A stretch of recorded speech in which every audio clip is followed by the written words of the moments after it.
الف کیا؟ یہ وہ تاماؤ، تما رکھتا ہے، خیال رکھتا ہے، لالچ رکھتا ہے. امری، امری ان، ہر شخص، کلو ہر، امری شخص، منہم ان میں سے، ایتمع کل امرین منہم ان یدخل جنت، جنت نعیم، ان کے یدخلا وہ داخل کیا جائے گا، جنت باغ میں، نعیم نعمتوں والے. کیا یہ سارے، کیا ان میں سے ہر شخص یہ طمع رکھتا ہے، لالچ رکھتا ہے، یہ خیال رکھتا ہے کہ اسے جنت، نعمتوں والی جنت میں داخل کیا جائے گا؟ یہ قریش کے اس رویے پر ضرب ہے کہ جو یہ کہتے تھے سردار کہ دنیا میں سب کچھ اللہ نے ہمیں عطا کر رکھا. یہ جو نبی کریم صلی اللہ علیہ وآلہ وسلم پر لوگ ایمان لا رہے ہیں، غریب لوگ ہیں، مفلوق الحال ہیں، برے لٹے پٹے حال ہیں ان کے، انہیں جنت ملے گی؟ نعوذ باللہ. وہ اس طرح تان کرتے، خیال کر کہتے یہ دیکھو جنت کس کو ملنی ہے، دیکھو دنیا میں کس کو مل رہا ہے سارا کچھ، اللہ کی نعمتیں کسے ملی ہوئی ہیں. تو یہ جو ایمان کا دعویٰ کیے ہوئے ان کے حال دیکھ لو، غربت، پسماندگی، کوئی بات سننے والا نہیں. تو ہمارے حالات گواہ ہیں کہ جنت بھی ہمیں ملے گی، وہ نعمتیں جو ادھر ملی ہوئی ہیں اگلے جہان بھی اگر ہوا کچھ تو ہمیں ہی ملے گا. نعوذ باللہ. یہ ان کا خیال تھا. اس بات کا تذکرہ قرآن میں مختلف مقامات ہے، سورہ کہف میں بڑی تفصیل سے اس پہ واقعہ بھی ایک مثال کے طور پر بیان ہوا. تو اللہ یہاں پر ان کی اس بات کو، اس رویے کو جو یہ پروپیگنڈاز کرتے تھے لوگوں کو سمجھانے کے، متاثر کرنے کے لیے کہ دیکھو یہ تم جس جماعت میں شامل ہونے جا رہے ہو ان کے ساتھیوں کا حال دیکھ لو اور ہمارے حالات دیکھ لو، تو تم کیوں اپنے آپ کو آنکھوں دیکھے خرابی میں ڈال رہے ہو؟ یہ لوگ پروپیگنڈا کرتے، کہتے ہیں جنتیں ہمیں ملنی ہیں. اگر ہوئے کوئی ایسے انعام جو اگلے جہان ملنے ہیں تو اس دنیا میں دیکھ لو کسے ملے ہوئے ہیں. آگے بھی یہ پروپیگنڈا یہ لوگ کرتے تھے. اللہ فرماتے ہیں اس پروپیگنڈے پہ کتنی بڑی ضرب اللہ لگاتے ہیں. اللہ اکبر کبیرہ، آیت نمبر 39 میں اللہ کریم ارشاد فرماتے ہیں کلا، ہرگز نہیں. یہ بھی وہ تذکرہ جو ہم پچھلے سبق میں بھی پڑھ کر آئے تھے کہ جہاں پر یہ بات ہوئی کہ یہ وہ لوگ جنہیں جہنم میں ڈالا جائے گا وہ اس وقت خواہش کریں گے کہ وہ پوری دنیا، پوری کائنات فدیے میں دے دیں، انہیں عذاب سے نجات مل جائے. وہاں بھی ہم نے یہی لفظ پڑھا تھا. اللہ فرماتے ہیں کلا، ہرگز ایسا نہیں ہوگا.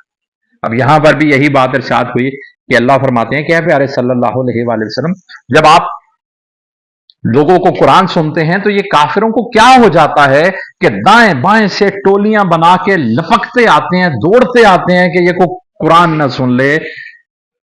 کیا یہ سمجھتے ہیں کہ جنتوں، نعمتوں والے باغ انہیں ملیں گے؟ کلا، ہرگز نہیں. بسم اللہ الرحمن. انا خلقناہم مما یعلمون، ان بے شک ہم نے خلق تخلیق کیا ہے، نہ ہم نے ہم انہیں، مما ایسی چیز سے جسے یعلمون یہ خوب جانتے ہیں. انہیں پتا ہے کہ اللہ نے انہیں کس چیز سے تخلیق کیا ہے. اب یہ بات بہت باریک ہے، بات سمجھنے کی. صرف ترجمے سے گزر کے ہم اس کی گہرائی کو نہیں سمجھ سکتے ہیں. اللہ فرماتے ہیں کہ یہ اتراتے پھرتے ہیں اپنے نام پر، اپنے نسب پر، اپنے حالات پر. ذرا اپنی تخلیق پہ غور کریں اور سب کو پتا ہے کہ اللہ نے کہاں سے تخلیق کیا ہے، اور اس تخلیق میں ناپاک سے ناپاک جانور بھی ان کے برابر ہے.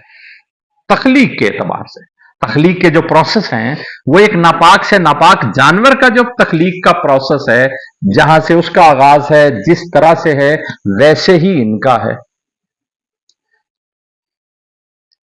تو اگر انہیں اپنے اس نسب پر، نام پر کوئی فخر ہے تو ذرا اپنی تخلیق پر نظر دوڑا لیں جو انہیں خوب پتا ہے کہ کیسے ہوئی ہے.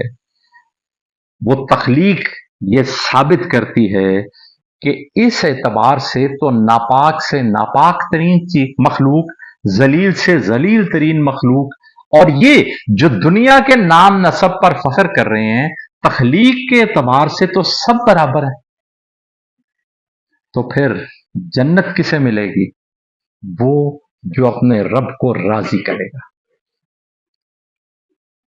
وہ جو اپنے رب کی نافرمانی سے ڈرے گا، وہ جو اپنے رب کا تقوی اختیار کرے گا. ورنہ اگر صرف مخلوق ہونے پہ جانا ہے تو پھر اپنی پیدائش پر غور کر لیں. اس پیدائش میں اگر دنیا کی کسی اور مخلوق سے یہ الگ ہیں تو پھر اس شرف کی بنیاد پہ چلے جائیں. لیکن ایسا ہے نہیں. انہیں بخوبی اندازہ ہے، یہ خوب جانتے ہیں کہ ہم نے انہیں کس چیز سے تخلیق کیا ہے. سو تخلیق کی بنیاد پہ، اس بنیاد پہ کہ میں انسان ہوں، اس بنیاد پہ کہ میرے پاس مال و دولت ہے، کوئی شخص دعویٰ نہیں کر سکتا. کیوں؟ اس پہ دعویٰ کرنا ہے تو اپنی پیدائش پہ غور کر لے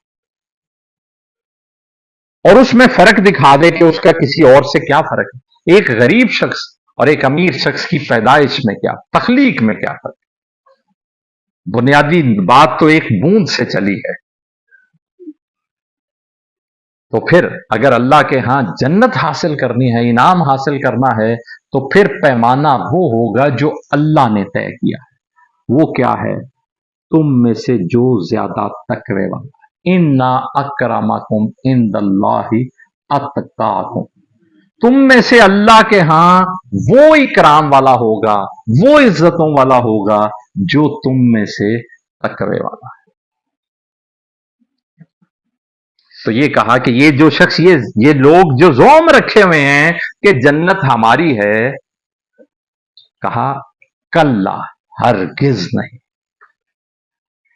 انا خلقناہم مما یعلمون. وہ غور کر لیں ہم نے انہیں کس چیز سے پیدا کیا. وہ جانتے ہیں کہ ہم نے انہیں کس چیز سے پیدا کیا ہے، بخوبی جانتے ہیں.